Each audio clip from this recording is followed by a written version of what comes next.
warahmatullahi wabarakatuh. Saya Fandi Ramadan dari kelas 91. Saya Rizky dari kelas 91. Saya Haikal dari kelas 91. Kami ingin membuat vlog yang menjelaskan tentang listrik. Ayo kita mulai. Pertama, listrik statis merupakan peristiwa perpindahannya muatan listrik dari suatu benda ke benda lainnya. Ada dua jenis muatan listrik, yaitu muatan positif dan negatif. Apabila benda bermuatan listrik positif dan negatif didekatkan, maka saling tarik menarik. Sedangkan apabila sejenis akan tolak menolak. Selanjutnya, gaya listrik. Gaya listrik. Orang yang pertama kali menyadari dan merumuskan perhitungan gaya listrik adalah Charles Austin Coulomb, seorang ilmuwan yang berasal dari Prancis. Kaca Fontaine Coulomb merupakan alat yang ia gunakan untuk menyelidiki hubungan gaya tolak menolak atau gaya tarik menarik dua benda bermuatan listrik terhadap besar muatan listrik dan jaraknya, hingga dapat kita tuliskan secara matematis. Untuk merumuskan gaya Coulomb berikut rumusnya. Listrik adalah daerah di sekitar benda bermuatan yang menimbulkan pengaruh gaya listrik terhadap benda atau muatan lain. Nah, gambarnya seperti di bawah ini. Nah, ada rumus untuk menghitung gaya listrik, yaitu rumus. Selanjutnya, kita bahas potensial listrik. Pernah nggak sih kalian kesetrum ketika membuka stop kontak? Aliran yang kalian rasakan saat kesetrum adalah aliran elektron yang berpindah dari stop kontak ke tangan karena perbedaan tegangan listrik, atau lebih dikenal dengan potensial listrik. Nah, ada rumus untuk menghitung besar pada potensial listrik, yaitu sebagai berikut. Tahukah kalian bahwa tubuh kita secara alami memproduksi dan merespon dengan singkat benda potensial listrik? Bagian tersebut adalah kumpulan jaringan-jaringan saraf. Saraf di dalam tubuh dapat menimbulkan dan menyalurkan impuls atau respon singkat listrik yang kecil.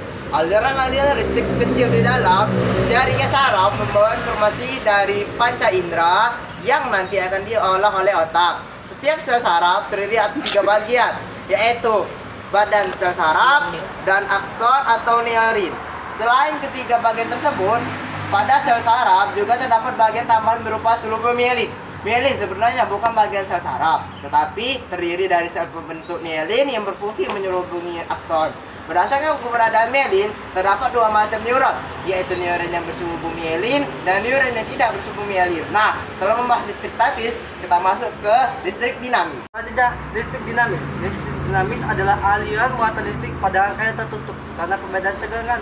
Pasti kalian tahu kan, tiang listrik dan kabel panjangnya. Kabel biasanya terbuat dari bahan tembaga atau perak di bagian dalamnya dan dilapisi bahan plastik atau karet di bagian luarnya karena berkaitan dengan kemampuan bahan untuk menghantarkan listrik. Setiap bahan memiliki daya hantar listrik yang berbeda-beda. Berdasarkan kemampuan menghantarkan listrik, benda dibagi menjadi 3 jenis, yaitu pertama, konduktor, kedua, isolator, dan ketiga, semikonduktor. Kemampuan suatu bahan untuk menghantarkan listrik akan semakin baik apabila hambatan jenis bahan tersebut semakin kecil. Besar hambatan setiap jenis kawat yang panjangnya satu satuan panjang per satu satuan luas penumpang disebut hambatan jenis, atau bisa kita tuliskan sebagai berikut. Rumus.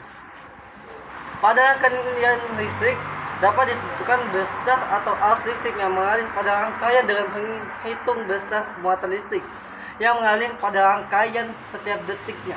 Nah, secara sistematis kita bisa tuliskan sebagai berikut. Pada rangkaian listrik tertutup, pembawa muatan listrik adalah elektron, sehingga besarnya muatan ditentukan oleh jumlah elektron, yaitu Setiap listrik yang mengalir pasti melalui sebuah rangkaian listrik. Nah, rangkaian listrik ada 2 macam, yaitu rangkaian listrik seri dan rangkaian listrik paralel. Rangkaian listrik yang tidak memiliki percabangan kabel disebut dengan rangkaian seri. Pada rangkaian seri, kuat arusnya bernilai sama, tetapi tegangannya berbeda-beda, seperti gambar di bawah ini. Maka, untuk menghitung besar tegangan pada rangkaian seri, kita bisa menggunakan rumus. Selanjutnya, rangkaian listrik yang memiliki percabangan kabel disebut dengan rangkaian paralel. Gambar rangkaian listrik seperti di bawah ini. Maka, untuk menghitung besar tegangan pada rangkaian paralel, kita bisa gunakan rumus. Nah, untuk menghitung besar hambatan pada rangkaian paralel, kita harus mengikuti rumus seperti berikut. Selanjutnya, kita akan membahas sumber arus listrik. Sumber arus listrik ada 2 jenis, yaitu sumber arus bolak-balik AC dan sumber searah DC. Nah, kalian dapat perhatikan tabel di bawah ini agar lebih jelas mengenal sumber arus listrik. Selanjutnya kita membahas daya listrik. Daya listrik adalah besarnya usaha dalam memindahkan persatuan waktu dan jumlah energi listrik yang dipakai setiap detik. Secara matematis kita dapat tuliskan sebagai berikut. Sekian video kami yang membahas tentang listrik. Kami mohon maaf apabila ada kesalahan kata yang membuat kalian tersinggung. Kami akhiri. Wassalamualaikum warahmatullahi wabarakatuh.